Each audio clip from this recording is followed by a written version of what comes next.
I might be a little bit off season with this one, and yet I truly think that it's a fabulous wear in pretty much every weather condition. Hello, welcome back to Seldomly Off, and I'm Daniel. Today we're talking fragrances, and this is a practical review of Black Gemstone by Stéphane Humbert. These reviews are for fragrances I have a lot of experience with, multiple wears in many situations, and I'm meant to give you a general idea of what it feels to wear the fragrance.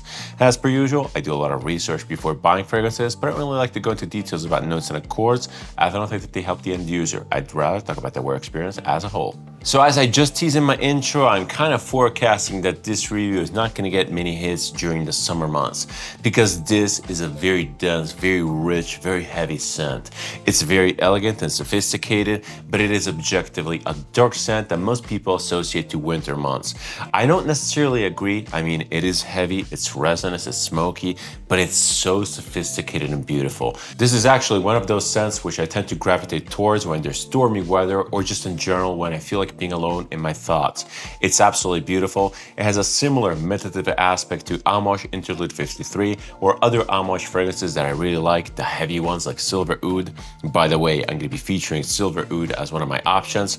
This has a little bit more elegance, a little bit more sophistication, but it has that deep smoky richness. It kind of feels like being engulfed by smoke. It feels a little bit like a smoke ritual. Very interesting stuff.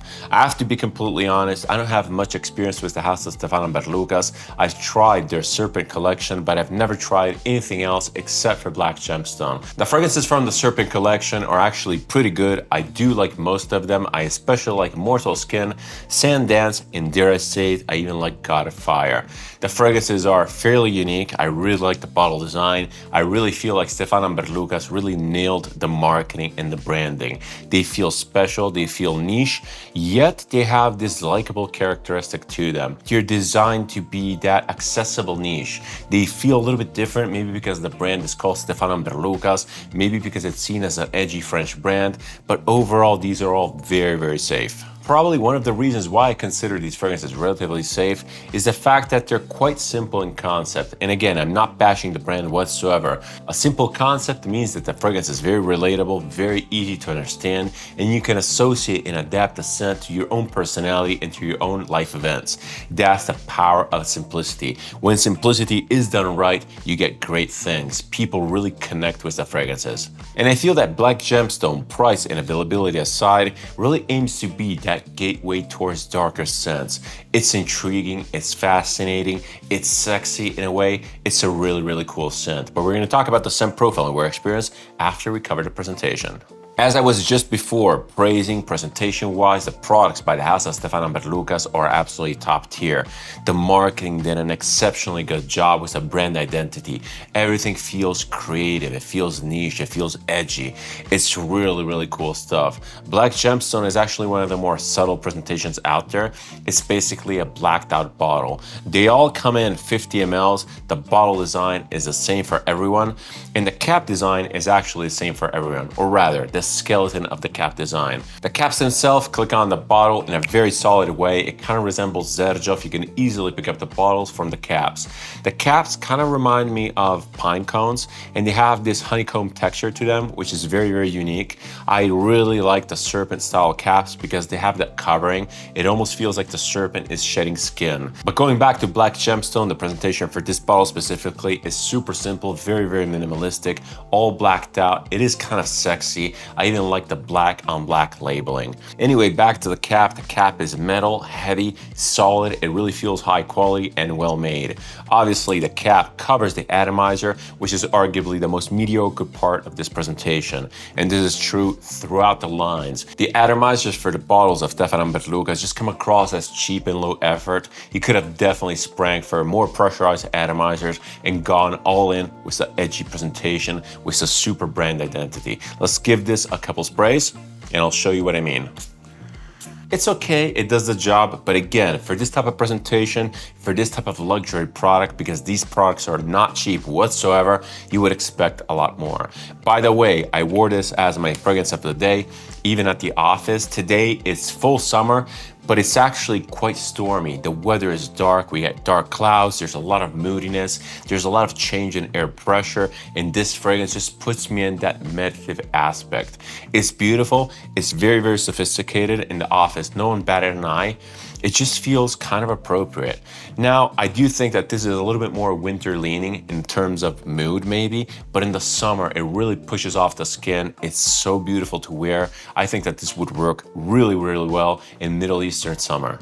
Going back to the presentation and down to the bottle, I already mentioned that the labeling on this is black and black. You can barely see it. You have to kind of play on reflections. I think it's super cool. Very, very minimalistic. One of the things that stands out on the bottle though is this little black gemstone that is embedded in the center of it. Overall, I feel that the presentation is very, very high quality. It's super cool. It feels well designed. It feels well thought out. And I really have to applaud that. I know that a lot of you guys are thinking that the presentation is meaningless, but to me, it really adds to the experience of a scent. It really draws you into the mood. Seeing something like this on the shelf really triggers that emotion. You really feel edgy. You want to feel sexy and all blacked out. That's actually one of the reasons why I reach for the scent. Just to close off the presentation, small little touches here and there. On the side, we have a 777, and the same 777 is replicated on the cap. I have no idea what this means. If you know anything about it, leave me a comment down below. I'm very, very curious. But on to the pricing of this fragrance, because this is where the things get a little bit sour. These fragrances, as I mentioned before, are very, very expensive. I think these 50 ml retail for about 200 euros, which is quite steep, again, given the fact that they're 50 ml. Yes, they feel luxurious, they feel different, they feel artsy in a way, but it all comes down to the fact that you're still paying a crap ton of money for only 50 ml of juice. And the fragrances by Stéphane and Lucas don't last that long. I was especially surprised by Black Gemstone in this regard, given how dark it is. I was definitely expecting a little bit more longevity, a little bit more performance. The reality is that all of the fragrances that I've tried are fairly subtle, fairly low key. Anyway, going back to the price, these are not available at discounters where I live. Actually, the whole brand in general in Switzerland is kind of difficult to come by. There's only a handful of retailers and they obviously go for retail price. I've never seen these at discounters. In the US, probably due to the popularity of Godfire, the brand might be featured a little bit more. Do your digging. If you can find these at about $100, maybe 120, 150 bucks, that's a good deal. I have no idea though. Do your digging. Do not pay retail because these are arguably not worth it in my opinion, but we'll get to that later. But it's time to talk about the scent profile and wear experience for Black Gemstone by Stéphane and Lucas. What does this actually smell like? This is, as I mentioned before, a fairly simple fragrance. It's difficult to describe because you tend to want to give it adjectives like smoky, dark, resinous, and that is all true. But what this actually is basically a myrrh scent. As you probably know, given the fact that you're watching this channel, I'm not really into talking about notes, but once you know what myrrh smells like, it's impossible to escape. It's basically myrrh surrounded by a lot of stuff. This fragrance actually has a decent transition top to bottom. It's a very exciting fragrance to wear. The first time I sprayed it on, I was completely obliterated by the depths of smokiness. It's a very bitter, smoky opening. It kind of reminds me a little bit of T-Rex by Zoologist. It has this pungency to it. But interestingly enough, the more wears I put in, the more I was getting used to the scent and the less pungent it came across. Maybe, again, I was getting used to the scent profile. Maybe it was less unexpected, but I started really enjoying the opening. And truth be told, the opening of this is actually not that pungent. It just catches you off guard the first few times you wear it. And the scent overall is actually really likable. It's fairly mass appealing, or rather, not necessarily mass appealing because people don't tend to gravitate towards these scent profiles, but if you're into dark scents, this one is one of the more likable ones. Probably one of the features that makes the opening so unexpected and a little bit pungent is the addition of sour, bitter citrus, which makes the smokiness appear more dry, more acrid. In the various reviews I've seen about this, a lot of people are picking up on lemon. I don't really get lemon. I'm not necessarily picturing any specific citrus, but it has this bitter sourness, which really emphasizes this edginess of the opening. The citrus is in here. The citrusy component though is very, very fleeting. And as I said before, once you're over the initial wave, this scent really smooths out. It really becomes what it is. It's a myrrh scent with a little bit of smokiness. It's a very, very beautiful, rich, dense, sexy scent. And if you know me, I'm definitely not one of those people that throws out the adjective sexy all day long. But for whatever reason, this fragrance with its presentation, it's just so sleek. It's just so black. It's really, really cool. I do think that it's sexy. It has this refined look to it. It has this oil slick look.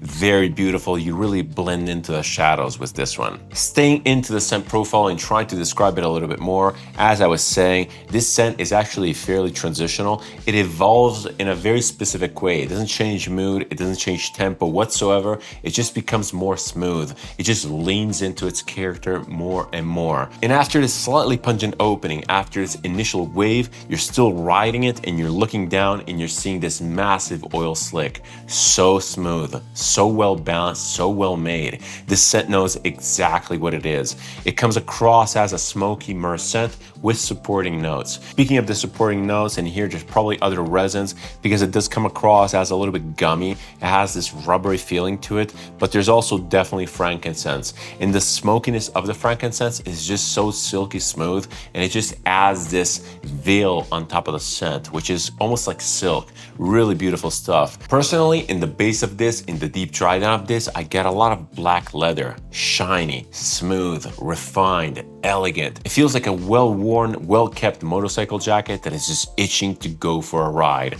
I really like the imagery. And I'm not even sure that leather is in the note breakdown for this. I don't remember. I haven't seen the note breakdown for this in a super long time. I don't really care. I just like the scent because it sits on the shelf. It just calls to me every now and then. And when I wear it, it just hits perfectly. Continuing on to the wear experience of this scent definitely comes across as a little bit heavy. It's fairly bassy. It definitely sits in the mid-tone to the base of the tonal range. It has this density, it has this smokiness, it has this slight oiliness to it, which makes it so smooth. It wears heavy, yes, but due to the fact that it doesn't have a super long longevity, it doesn't come across as fatiguing or cloying. You don't feel trapped with the fragrance like with something like Interlude 53. That one there is a massive commitment. But you can decide to wear this fairly casually without too much thought. You just put this on, go out for the evening, and you're free in the morning. That makes this very well balanced, and it's actually one of the characteristics which makes it so likable and relatively mass appealing. Again, it's edgy, but it releases you. It's not too much, it's not too overdone. One of the aspects of the wear experience that I'm definitely not crazy about is how the scent dries down. It dries down in a fairly abrupt manner. It starts off pretty potent, but then it just falls off a cliff. And some people online are saying that this is absolutely beast mode, that you get 16 hours of wear. That's not the case for me. And trust me, I really gave the thing the benefit of the doubt. I wore this multiple times, was pretty much the same outcome every time. I even initially thought that there was something wrong with my application method, that my skin chemistry was eating up the scent. I never got above 8 hours. This is pretty much a 6-7 hour scent for me, which is good, except for the fact that, again, it just transitions to a skin scent phase a little bit too early, a little bit too abruptly. So I have to knock a couple points off for that. And segueing right into that, let's talk about some practicality, starting off with performance. As I just mentioned, the longevity is not mind-boggling whatsoever. I think it's actually adequate. It's what makes this scent so likable and so easy to wear. A super long-lasting version of this would just come across as incredibly cloying, incredibly fatiguing. Longevity is not everything, it's how you deliver that longevity. And as I said before, this is not linear whatsoever. It comes across as abrupt, it's jarring. When you first spray it on, you get a ton of projection, and then it just falls off a cliff. In general, this is something that I really would knock about a fragrance, but maybe for this one here, I'm really trying to read through the lines. Maybe that initial blast of projection is there to shock you, to give you this edgy aspect, and then the scent, after this so-called initial wave, just smooths out and becomes more wearable and more likable. Maybe the house is going for that. Nonetheless, you have to be aware about how this wears. It wears different. It wears jarring, it wears very loud, and then it just goes into a skin scent and it stays there for maybe 6, 7, 8 hours, but not much other than that. And when it comes to actual versatility in use cases, unfortunately, I have to say that due to the darkness of this, due to the very specific scent profile, I would not wear this every day. It's very, very recognizable. And unless you really want to signature scent this and come across as the guy with a dark fragrance, this is much more suited towards special occasion wear, maybe evening wear. It's just more fun like that. You can enjoy the novelty, you can enjoy the edginess, you can enjoy being sexy, dark, and all blacked out. That, in my opinion, is a strong suit for this. I definitely would not wear this to the gym. I wouldn't wear this to the office. It just doesn't come across as a daytime scent for me. It comes across as sleek and relaxed. Speaking of the evening though, you can probably go casual and elegant. It works in both scenarios. Casual because it has that bad boy vibe. Elegant, it gives this refinement and sophistication to your attire. It's a super cool special effect, and I feel that the brand knew exactly what they were going for because the presentation matches exactly with the intended use case. Demographics wise, this comes across as dark, dense, edgy, a little bit bitter. There's very little sweetness in here, making it decisively masculine, at least in my opinion. A woman or a more feminine personality could pull this off, but you have to have a little bit of an attitude. You have to be maybe punk rock, maybe metal, maybe dressed in black, a lot of mascara. I really can see those situations work well. Age-wise, this comes across as more fun. It's modern, it's youthful. It has this playful factor, and as I said before, it comes across as a little bit sexy and cheeky. I'm not saying that you can't wear this if you're a little bit more mature, but it lacks that seriousness. It lacks that plantedness. This is more risky. It feels risky. It feels unpredictable. It feels a little bit more modern. Imagery and narration wise, the house of Stéphane and Berlucas is really not that great. Even the Serpent collection, as cool as it is, it's not really transportive, it's not narrative, it doesn't tell you any story, and Black Gemstone is another one of those. This is a perfume. As edgy as it is in concept, it's still designed to be worn like a fragrance. This is meant to be like that. It's meant to be a dark fragrance with a little bit of an edgy, fun personality. That being said, it's not necessarily easy to push into the background either, because again, it starts out very pungent, very, very loud. It goes into the background only later down the road after those 1-2 hours of wear. Then it becomes that skin scent, and it gives you this aura of confidence, and you can wear it for the rest of the night. This is intentionally fun. You wear this for that jolt of caffeine. You wear this for that different wear experience. This is not a daily scent, at least in my opinion. It's not a signature scent. This is for fun times, special events. It really shines in that regard. But it's time to give you some options for my reviewed fragrance. In the case of Black Gemstone by Stéphane and Berlucas, I really wanted to go for dark scents. The first one is pretty much my reference in this area, and it's Silver Oud by Amouage. As you may know, this is one of my favorite fragrances of all time. I absolutely love this thing. This is the ultimate fragrance for relaxation, for meditation. It has this dark, sexy aspect to it, which is really unusual. It's so smooth, so rich, so dense. It smells like pretty much nothing else in my collection, except for maybe Quoium by Ortobarisi. But that one there is much more aggressive. It's much more intentionally in your face. This is pretty much a higher quality version of that. I really can't fault this. It's incredible. And although not really artistic or narrative by any stretch of the imagination, I still applaud the creative direction behind this.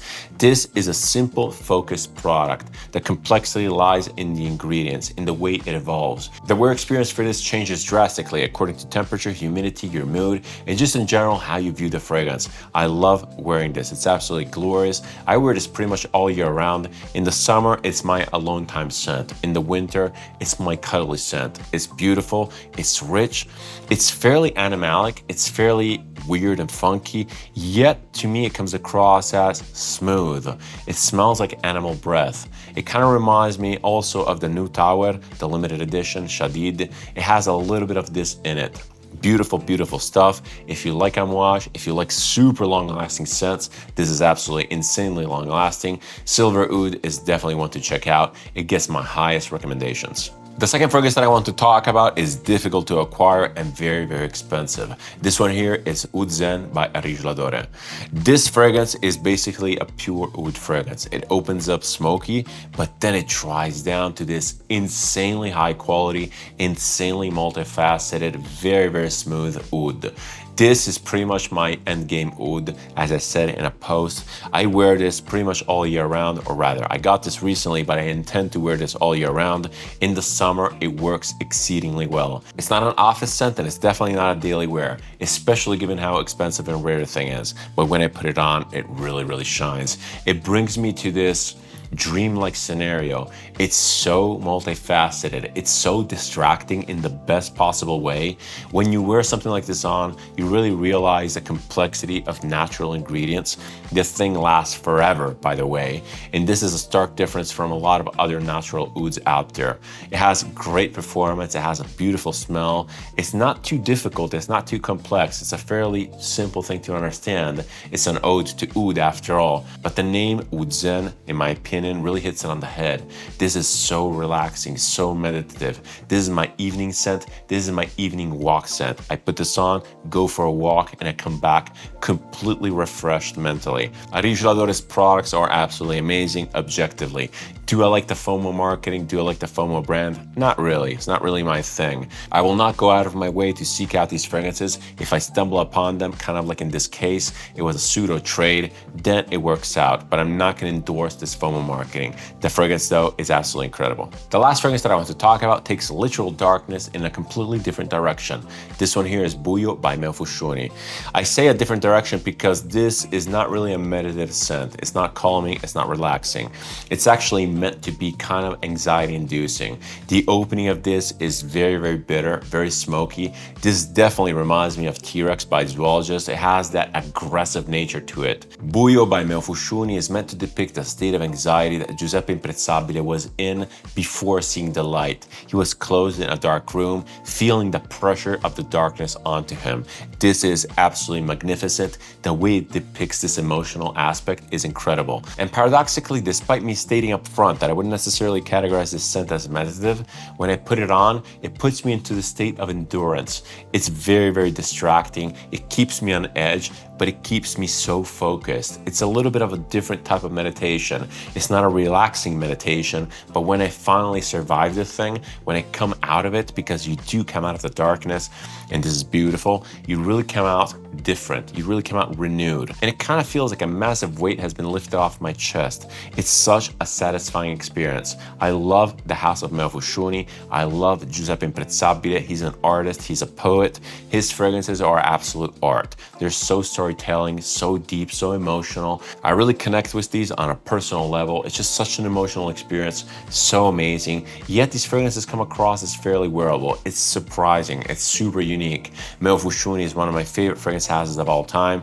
I really recommend the Discovery Kit, but by all means, give them time. You really need time to understand these things. But back to Black Gemstone by Stéphane and Berlucas for my final recommendations and overview.